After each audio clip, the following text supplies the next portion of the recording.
Hi everybody, I'm Jack the Rambling Raconteur. This week I read Toni Morrison's The Bluest, her first book, an outstanding book, an absolutely staggering book, even though it's only 200 pages. Deeply, deeply horrifying as a book. It is a horrifying book that explores the worst that humanity is capable of, the worst that society is capable of, yet does it in a way that I find lifts our minds, lifts our hearts. It demands that we reflect, consider our attitudes, consider our actions, but then beyond that, it fills us with a desire to honestly love each other, to love people around us who we might not pay attention to love the characters in this book who desperately want to be loved, and to recognize that like those characters deserve our love and real people deserve our love. And so that's my main takeaway from the book. It is an outstanding book, but also a horrifying book.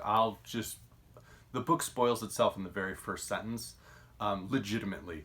So I will spoil this very quickly and say that it can be a traumatizing read, depending on what your personal experiences have been or those of your family members or your friends.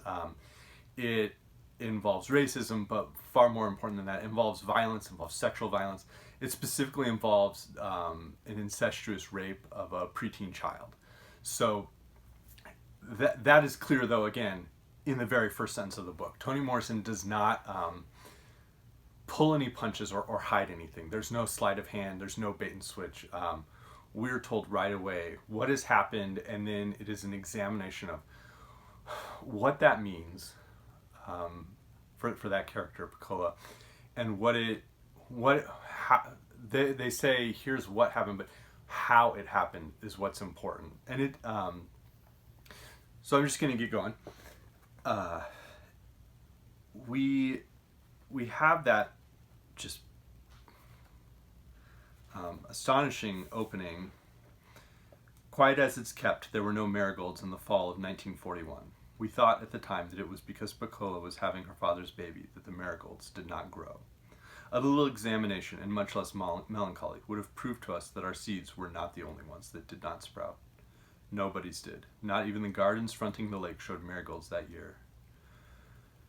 But so deeply concerned were we with the health and safe delivery of Piccola's baby, we could think of nothing but our own magic. If we planted the seeds and said the right words over them, they would blossom, and everything would be all right. And I think we as the reader are supposed to identify with that we. Claudia and Frida are extraordinary characters. It's an extraordinary consciousness that Morrison draws for us from these two grade school children, who are two of the only characters in the book. You know, they're imperfect, they're human, they're flawed. There are characters that they're mean to, but they, more than almost anyone else, are willing to love this other child in a society where no one seems to love her. The writing, of course, Morrison's writing is astonishing. We have that deep, impressionist imagery that just floods our senses. There are very few writers who capture all of the senses the way Morrison does. There's a scene early on where Claudia, who narrates portions of the book, is talking about what her ideal Christmas gift would be, and it's not a toy or a dress or a doll or anything like that. She wants this experience. She wants to be able to smell certain things. She wants to hear, a song. She wants to be sitting and held with someone, and she wants to be tasting like a peach. She wants all this to be happening at once. She wants her senses flooded, and that's what Morrison does with her writing. She truly does flood our senses in a way that very, very few writers are capable of, and so you feel like you can smell, you can taste, you can hear what's going on. She of course does that bit with language where we hear the characters. What do you want to bet? Henry Washington said that sister ain't seen Della in 15 years. I kind of thought Henry would marry her one of these days. That old woman? Well, Henry ain't no chicken. No, but he ain't no buzzard either. Has he ever been married to anybody? No. How come? Somebody cut it off? He's just picky. He ain't picky. You see anything around here you'd marry? Well, no. He's just sensible. A steady worker with quiet ways. I hope it works out all right.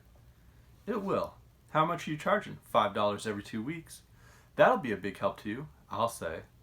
So we get this little dialogue in play, and then we're back in the mind of Claudia, who again, mind you, is in 5th or 6th grade.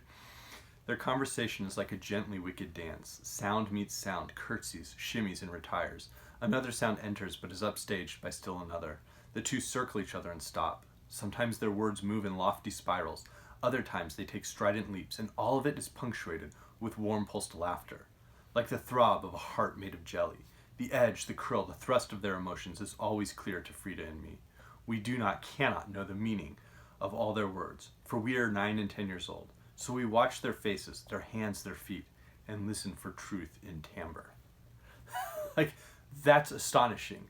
The way that we see this adult world through a child's eyes, and we see how they're able to recognize them and the little cues they pick up on. And it really is an outstanding book, the way it just unfolds. So we know right away there's incestuous rape, and that's like clear in paragraph 1. So we now have this expansive, like, what the hell happened? And what Morrison does is somewhat similar to the way William Faulkner does quite effectively in like Absalom. We almost get this sense of this spider's web.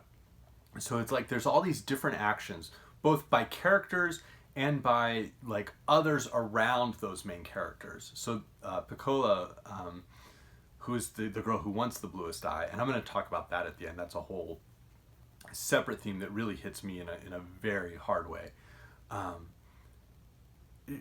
Morrison creates these threads, so it's like a character has an action or something happens to a character, and it's basically like a thread, and all of these threads end up forming this web that ends up, essentially destroying lives.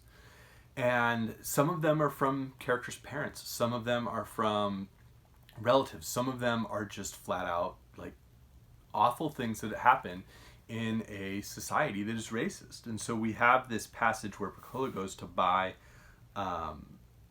just some candy. She pulls off her shoe and takes three pennies. The gray head of Mr. Jakubowski looms up over the counter. He urges his eyes out of his thoughts to encounter her. Blue eyes, blear dropped, slowly, like Indian summer moving imperceptibly toward fall. He looks toward her. Somewhere between retina and object, between vision and view, his eyes draw back, hesitate, and hover. At some fixed point in time and space, he senses that he need not waste the effort of a glance. He does not see her, because for him there is nothing to see.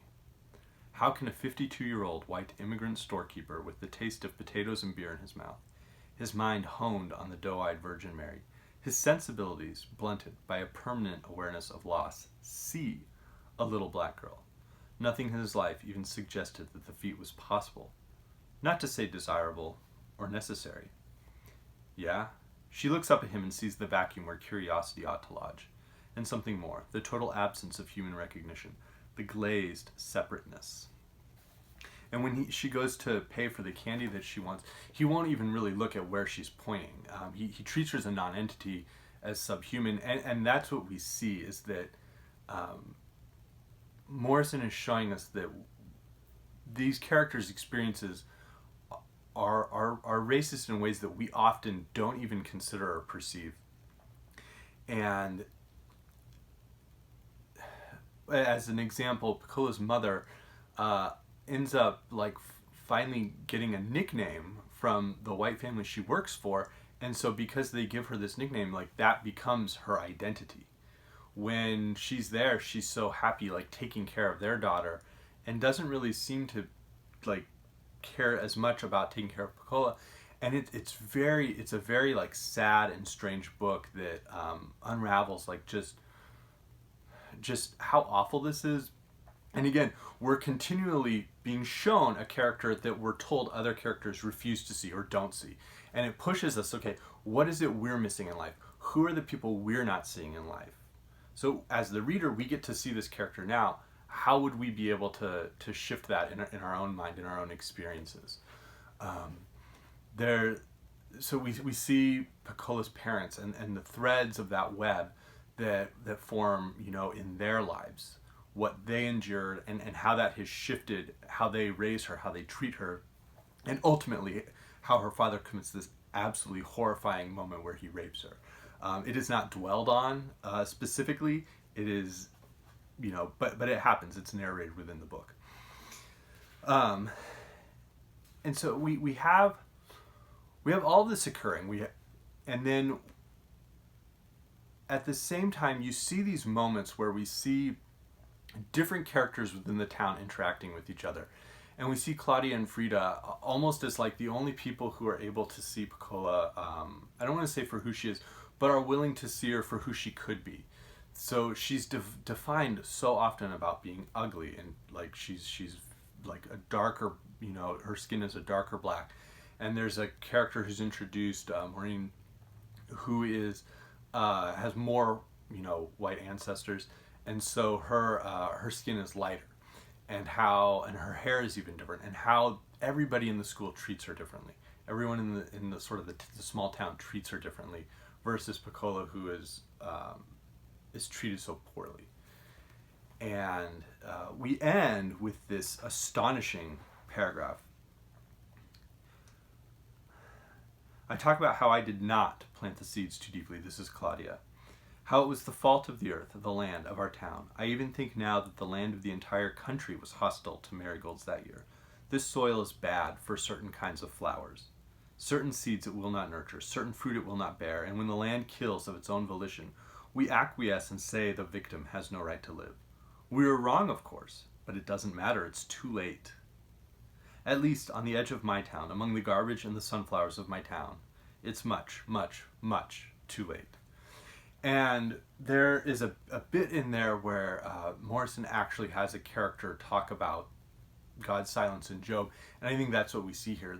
This is a world, and in a sense of like almost like naturalistic literature, where you see characters who are essentially trapped and doomed from the beginning, or Greek tragedy. Piccola is a character who Morrison chose doesn't really have a chance at any point. Even Claudia and Frida loving her, when they see that the magic they thought would keep that baby alive fails, they can't bear to look at her. And so there's a deep power that runs through this book. It's been banned or attempted to be banned by various school districts or libraries here in the United States. Again, people refusing to see Piccola, which is what the whole theme of the book is about. And it's an excellent read. It reminds me, I'm going to talk about what it reminds me of, and then I'm going to just talk about the whole theme around the Bluest Eye, the title, and what that means. So it reminds me of a couple things. It reminds me of the Greek tragedy, specifically Aeschylus, where the chorus all acts as sort of like a narrator that comes in and is the narrator, narrates what's going on. We see characters interacting, we see characters, events happen with these characters, but the chorus is filling us in on why is this happening? How is it happening? What are the threads of that web, that what happened in the past, that is creating all of this like miasma that is just flooding through these situations. And so I was reminded very, very closely of Aeschylus, particularly like the Agamemnon tragedy, which is an outstanding play. There were aspects of the town's social structure that reminded me a little bit of Winesburg, Ohio by Sherwood Anderson, except better written. Not a knock on Anderson, I love that book, but this is just a better novel than Winesburg, Ohio's like collection of stories is. But the way we get different characters like popping up and narrating for 10 or 20 pages, seeing their experiences, seeing now, okay, that fills in a whole bunch of shadows and detail around this other event that is so much more important and significant within the narrative of the book. I mentioned Absalom, and the way the narrators shift and change our understanding, but ultimately like the horror of the narrative runs all the way through in a similar way in both books. And then Invisible Man by Ralph Ellison has a similar way of just like filling our minds with language, filling our minds with sensations, in a way that is absolutely astonishing.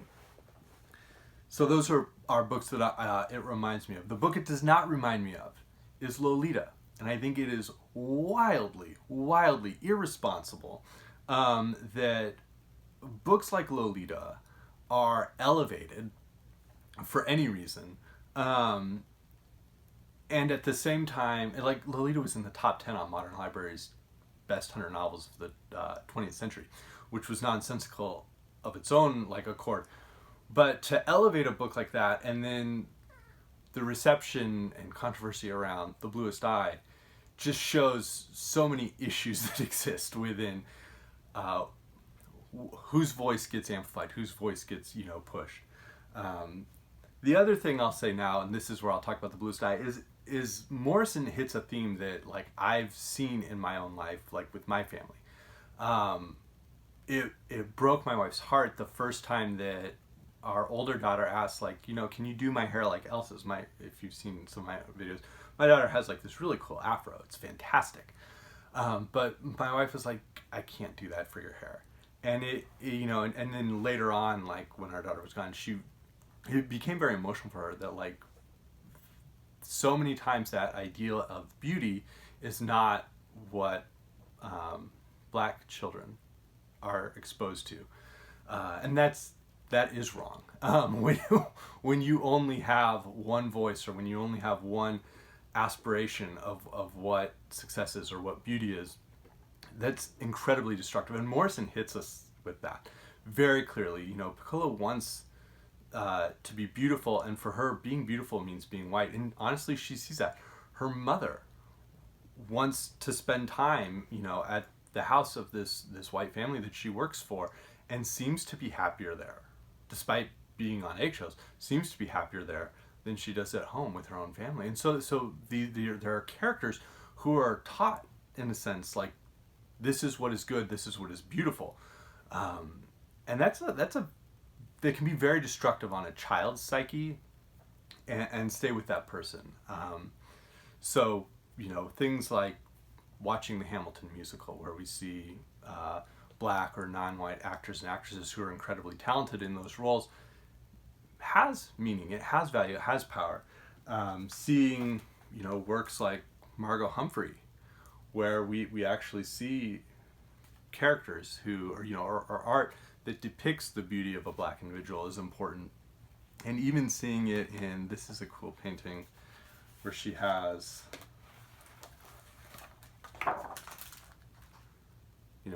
black representations of Adam and Eve.